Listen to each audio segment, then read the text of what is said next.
Hello, everyone, and welcome to Big Cat Sports. Today, we're doing our weekly Red Wings breakdown and some news that happened today. We'll start with the breaking news. Patrick Kane is now a Red Wing, 1 year, $2.75 million. The party boy, the bad boy from Chicago is now with us. We didn't really expect it. I know we talked about it earlier in the year, but I don't think me or my dad here expected Patrick Kane to come join the Red Wings. I mean, the incentive for him to join the Red Wings was there, but the fact that he thought this was a contending enough team for him to potentially win with was a surprise for me too. I mean, they said it was us, Florida, and Buffalo, and of those three, I mean, we're just as good as either one of the other two, as far as And I think we were talking about it whether or not when they were making the DeBrincat deal that maybe in the back of their heads this deal was also there, that maybe they thought getting DeBrincat here would entice Kane. That's a possibility. I'm interested in seeing because they also brought up Bergeron, who I really like, up to the Yes. club today too. Who do you think that they're going to basically drop or send down? I don't think they're sending anybody down because Larkin is hurt day to day. I'm assuming once Larkin comes back, Berggren will go back down unless there's somebody not being as productive. You think that's the reason they brought Bergeron up because of Yes, they Larkin? they brought Okay, him up because Larkin's hurt okay. day to day. Now again, it could all come down to who is actually being productive and who's not. If Berggren comes up and he plays well, I mean, there's no reason not to keep him up here. Just who would you send down? There's not really anyone on the roster forward wise that you would send down. Well, they're going to have to send somebody down So with Kane coming on board. yes, which would be I don't even know. You're Rasmussen hasn't been playing well. your Rasmussen hasn't been playing well. Your other option, I would say, like you have people on your team where it's not going to be obvious who you're going to send down.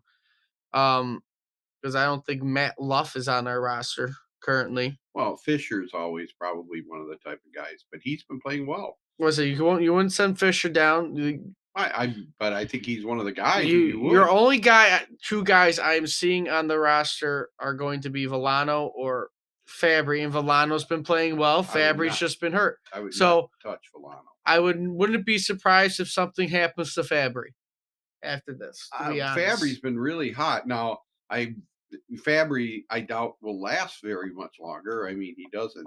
He gets hurt very Yeah, because easily. I Between him and Kane, you might have a full season.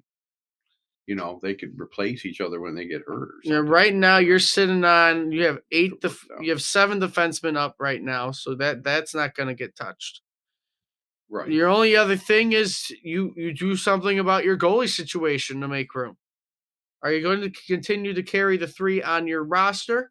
That's true. Uh, it's not that right. Lynon has played fantastic in his few games that he has now started. Reimer hasn't done terrible, and Huso has been so-so.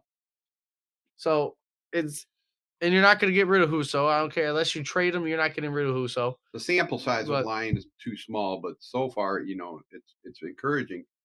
I mean, that's we've been in search of a steady goaltender for quite some time. yeah, Um, and so and before our games are starting, just to give us an idea where we're at in the standings, we are currently sitting in third place in our division. So we are only Boston has gone. We put them on a losing streak. They are down to 4 losses whoa, after gave them their second yep, loss, the which Rangers. we will get into.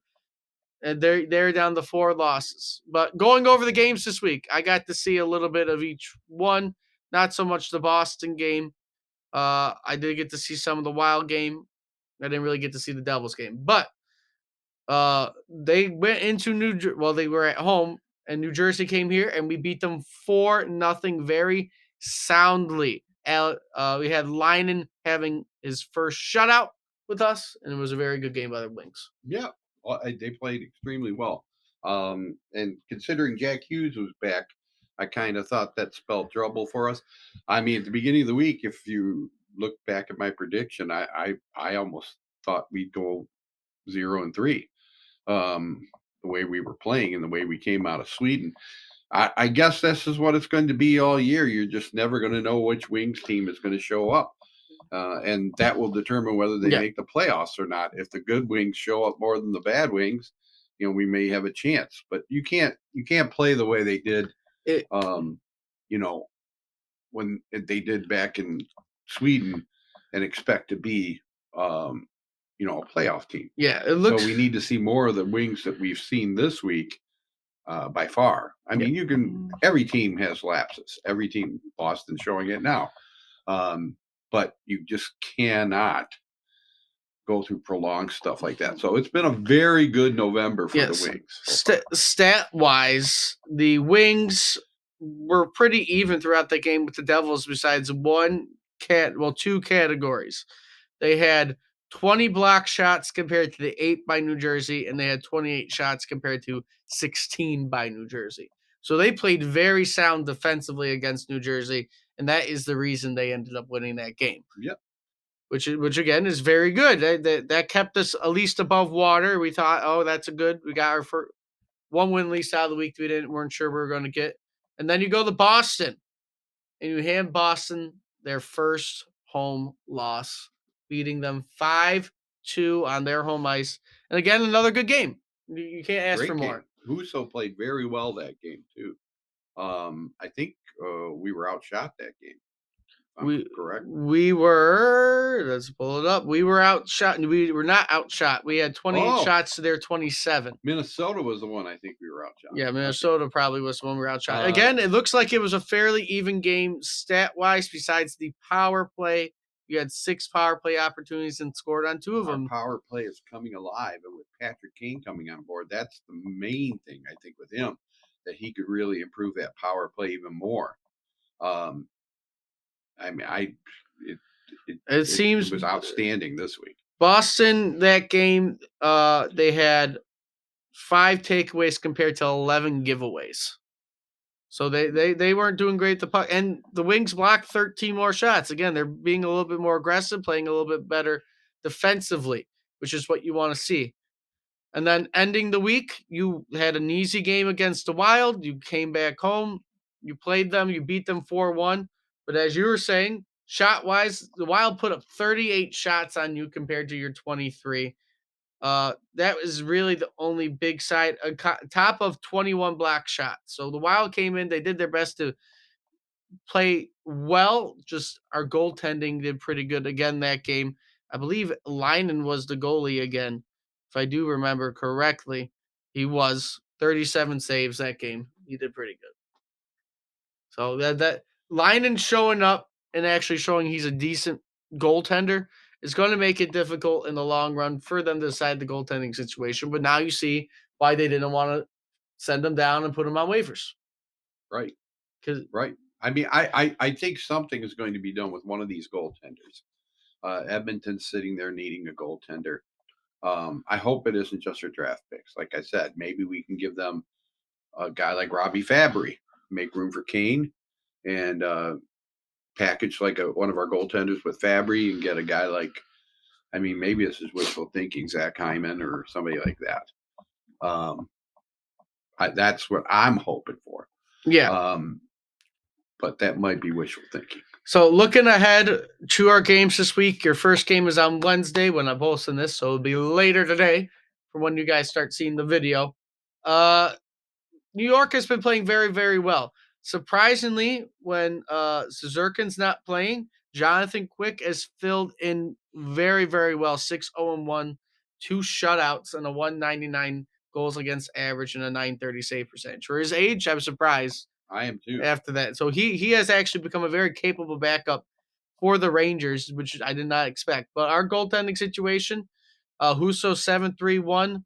He has kind of brought down the goal against average, but not by a lot, 347, and still only 888 save percentage. Reimer 2-2-2 with a 230 and 917. And Leinen's 2-1 with a 135 and 952. So right, and the one loss with Lyon is he played phenomenal, and so yeah, I don't think Lyon's going anywhere. I think depending on who you play, you aren't lying. But the worry that we're going to have against the Rangers is Panarin. 30 points already this year through 20 games. So he is Well, playing they're very phenomenal. top heavy between their two big guys. Their two big guns, I mean, are carrying that team for the most part. If you look at the stats for the Wings, we have a lot of guys who have like 4 goals, 3 goals. Where the Rangers basically have 2 guys who have all their goals, and then they have a few guys underneath. Yeah, we have Larkin who's leading our team points wise, 21 goals, 21 points, 8 goals, 13 assists. The Brinkett leading the team in goals with 12, and then overall Larkin leading the team in assists. It's just that top line has been playing so great, and honestly, I could see them just throwing Kane with the Brinkett and Larkin and saying, "Have fun." Let's see You how think that. so? I could see that That's happening. a very small, non-physical line. The 3 of them. I wish we could get Kane back tomorrow night, but I know that's probably not going to happen. He'd be facing his 2 former teams back to back, the Rangers and the Blackhawks. Yeah, Larkin's going to be out, and then Justin Holl is also out day to day. No, he's actually played well for us. He has played well for how he has played in Toronto. He has played well for us. The Rangers are dealing with Capocacco out. He's on. He's out on IR on top of Adam Fox, 2 top players for them. Also, Siddle is also out on IR. So they don't have any like major injuries of players playing right now. Like I said, the only one we really have to worry about is Larkin being out. Kane is out. He's not expected to be on the team until the 28th, whatever that is. My days are all messed up right now. That's what he says. It says out, expected day 28th. That's what it says. Okay. So stat wise, the Rangers are averaging 3.3 goals a game and 2.4 goals against average. We're at 3.7 goals per game and 3-goal average. So it's gonna be probably a high scoring game. I can imagine 5-4, 5-3 around there going either way. It's very hard for me to predict the Wings. If the Wings show up, they can play with them. If they don't, that's all that you really can say. I think the Rangers destroyed us last time. The biggest things to look at, because everything is fairly even stat wise, right? 30, basically goal. 30. No, I have no idea who's in goal tomorrow. I have not heard anything. I'd like to see Larkin. I'm probably going to assume it is Husso because I think Larkin did play against Minnesota, so I'm going to assume it's Husso. At worst, maybe it's Reimer, but we'll see what ends up happening. But the big thing to look at is the Rangers' power play is 30%. And then their penalty kill is 86%, while ours is 22 on the power play and 78 on the penalty kill. No. Yeah, average. They're one of the premier teams in the East, so certainly a cup favorite. We'll see. It will be. I think we can hang with them if we show up and play hard. It usually is always a good game against the Rangers. I don't expect it to be behind at all. Next game is the Blackhawks. You're coming home to face the Blackhawks. You should take care of the Blackhawks. They suck. They may suck, but they have the Bedard difference, and he can make a difference if they. It's like anything else; it's impossible to predict. Their starting goaltender being we wait have Kane for that game. Mrazek, and they also have dropped Corey Perry. He is no longer on the team for unknown reasons at the moment. Beating up people or something like that? No. I saw a rumor or something about him being with Bedard's mom. What? Yeah. What? Shut up. That's terrible. No, you can't say stuff like that. It's not true. I saw a rumor about that happening. Oh, no. No, that's like a soap opera. No. That was but edit that out. They had to step away from the team apparently, so and they're going to cut him. So maybe we can pick him up. Is he good? I mean, I don't know. I mean, you're kind of full right now, in my opinion. So the Blackhawks have only been averaging 2.5 goals a game and 3.6 goals against per game.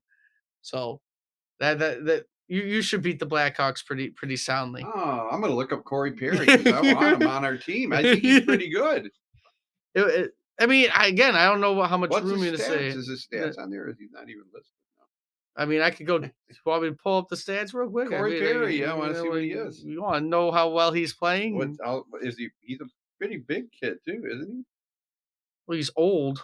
he? Is he? Yeah, What's he he's do? at the end of his career. Oh, well, that's right. He's I probably only got close. any, I only got his stats for this year for some reason. ESPN's stupid. They won't give me stats for this year when I click on them. Last game for the week. They're going to face the Canadians on Saturday. Canadians are also kind of struggling. They will be in Montreal. You should at least win 2 out of 3 games this week. 2 out of 3 games. Sure. I I don't see think so. I don't see a reason why you shouldn't. Again, they're not playing the best in Montreal. 2.7 goals a 2 out game, of 3 would be great. 3.4 goals against average. So you should beat them. I don't see a problem with beating the More Canadians. likely it's going to be Chicago and Montreal we beat, but That's what who I said. knows? You probably will beat Chicago and Montreal. We Rangers, you could could beat them, but we'll see what ends up we could happening. beat the Rangers, then lose to the crappy Blackhawks. And then you will end the month of November above 500 and potentially still sitting in a playoff spot. Good. Which is what we like to see. That's what we want. But with all that being said, though, if you like what you see, like, comment, subscribe, share the video around. Let me know what you think in the comments. And until next time, hope to see everybody soon.